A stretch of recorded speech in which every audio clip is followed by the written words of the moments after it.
Alright, so we have the 2006 Chevy Uplander minivan.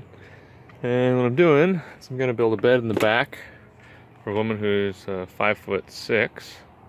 So, 5'4". So we're going to have plywood on top of this with legs. I'm going to do 4 rows of legs, so in front of this Tupperware, 2, 4, and then it raises up on the floor here, so we're going to skip that part right till it gets back level again. 6, and then 8. The wood's going to come over these, but I'm not going to do legs here. I'm going to instead put a hinge, so you can hinge it up and have access to the bins, these 3 bins. In the front, you can get access to the front by popping them out the side, both sides that way. And then, so it'll end right at this blue line. Ignore that.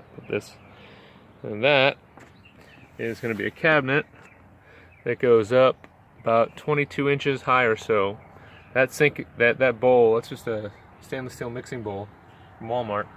That's going to get turned into a sink. It's going to be implanted in the top of that. It's going to sit in it with a hose coming down, connect to a foot pump shower, and have a little spigot, so you can wash your hands and do dishes or wash your hair or whatever. This is a butane burner to cook. That'll be sitting on top of it, and then underneath that top shelf will be a fridge. Will be a probably truck fridge.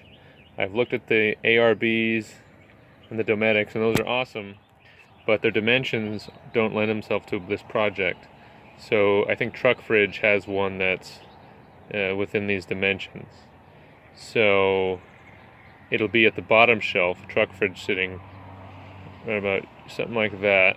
Underneath will be the Helio water shower, and then a catchment, gray water catchment, and then next to that will be the truck fridge. And that whole bottom layer is going to be on a pull-out slider. So the truck fridge will be roughly flush with the cabinet, and you pull it out to access it. And the bottom of each side of that slider is going to have a caster on it, so there's no tipping. And the weight of the fridge when it comes out is not going to tip the whole cabinet. It's going to always have contact with the ground, so it'll slide like that. That's the idea anyway. And then we're going to do solar on the roof. There's a chair, that's where you sit. And then I have a roof rack already. So, probably a 200 watt solar system. 1 panel, 2 panel. Probably go about halfway through the rack. And then I'll probably stealth it out or whatever. I'll probably create some type of black plastic or something to fill in this gap. So it'll just be solid, so you won't see solar panels ideally, but who knows. I mean, you can only hide so much. That's the idea. And more to come.